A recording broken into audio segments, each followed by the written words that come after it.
Happy Friday. Holy crap, we made it. It's Friday, the 4th. Cool. Of September. Bam. Pow. Starting off with coach's choice, core temperature warm-up, PT specific 3 rounds, 20-second side plank each side.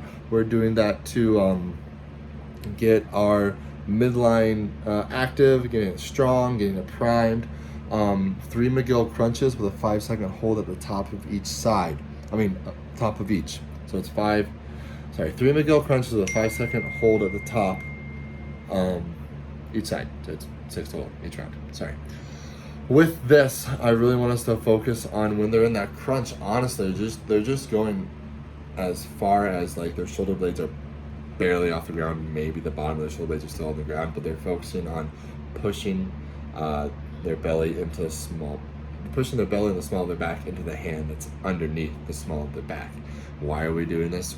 Those first movements are bracing our midline so it is ready to pick some heavy weights up off the ground and put some heavy weights over our head. After those 2 movements, 5 each side, chaos banded, PVC press and split stance. So it's 5 each side.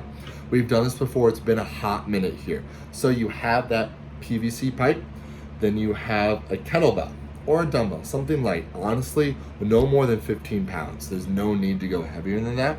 So I'm holding it in this wonderful position, the shoulder rack position, in my split stance, getting ready to press overhead in my split stance. You're gonna do 5 presses with it hanging off of the right side, the weight hanging off the band on the right side, and then switch the sides, not your feet. You're still gonna be in the stance of whatever you split, whatever your dominant leg is, you'll do the other side, okay?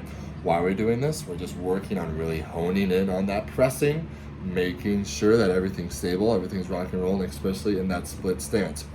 Remembering, coaches, this is a great time to see who needs to critique what their split looks like in the bar path of their pressing.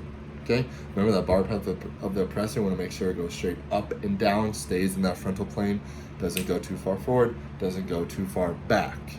Okay, with that too, coaches also make sure not only that their split is right with their back leg being slightly bent, feet wide enough, all that jazz, but something I really want you to focus on is they don't have the flaring of their rib cage. Rib cage pulled down. Okay, midline stabilization there. Okay, that's what I want you guys to look at for that movement. Then kneeling banded hip thrust, just working on our hips, getting ready to just freaking do all the extension. Because why? We're gonna extend our hips a bunch today. What do we have today? We have the 2-punch special. I think this thing's pretty funny, honestly. But on a 20-minute running clock, this is what we're doing. In 20 minutes, you have to do 4 rounds for time of DT, which is 12 deadlifts, 9 hang power cleans, 6 shoulder overhead. Prescribed weight is what? 155, 105, masters in teen, 115.75. Like, oh man, 20 minutes, that's so much longer than you gave us when we had to do actual DT. You gave us like 14 or 15 minutes, something like that. Not a joke on you, but the exciting part, once you're done with DT, the 4 rounds of DT, remainder of that time, you are finding your heaviest 1 rep max clean and jerk. What? Let's lift some heavy weights. So let's talk about this. All right, so it's for two different scores, for time and for load. So I was talking about this with Brett. You know Brett. He has very, very small arms and is not fit at all. But Brett's very, very good at DT. Very, very good at DT. I do foresee him and other people taking definitely under 4 minutes on that first part. That is 16 minutes to find a 1 rep max clean and jerk. So if you are someone in that range where it's going to take you less than 7 minutes to do this, once you're done, take about 3 minutes to rest. Chill out a little bit. You might, do a little bit of some technique work there with your barbell. Maybe it's a great time to get an empty barbell. Make your barbell empty and kind of do some movement patterns on there, some cleans, do some split jerks. But what I'm trying to get at is you all should have a fair amount of time to do that 1 rep max clean and jerk. I didn't put a time cap on the 4 rounds. I originally did, but I'm not going to. But we don't want it to take more than 8 minutes. Okay? I really don't want it to take more than 8 minutes. And that's 8 minutes going hard. All right? Because why? I want you guys to have time to chill out. Maybe like 2 or 3 minutes to chill out. And then if it was 3 minutes, I'll take you to 11. You have 9 minutes to find a 1 rep max clean and jerk.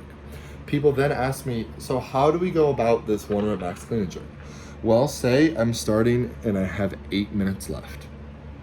I'm going to start off my weight. I'll start kind of conservatively, maybe like my 65, 70%, and then we build from there. If there is, say, 8 minutes left, I'm going to do maybe 5 lifts. So it's not really that many. When in doubt, always do your bigger jumps in the beginning, because once you get to that like 90 percentile, big jumps there, even 3% jumps is going to feel like a lot. So to summarize everything here, we have 20 minutes to do 4 rounds of 12 deadlifts, 9 hang power cleans, 6 shoulder overhead. Remainder of the time, 1 rep max clean and jerk. I'm a big fan of doing 11 deadlifts, dropping it down, and then doing a power clean that actually counts as my first hang power clean, doing all those 9, and then my 6 shoulder overhead, and then dropping. I'm a big fan of doing that. That's because that barbell feels fairly, it's a moderate at most.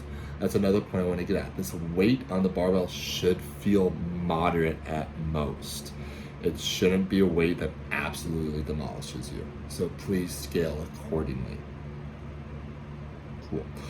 It's just gonna be a great Friday. We're doing a partial hero WOD, and then we're lifting something really heavy.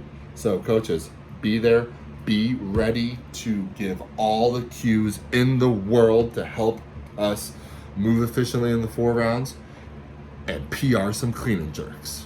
Okay? Love you guys. Bye.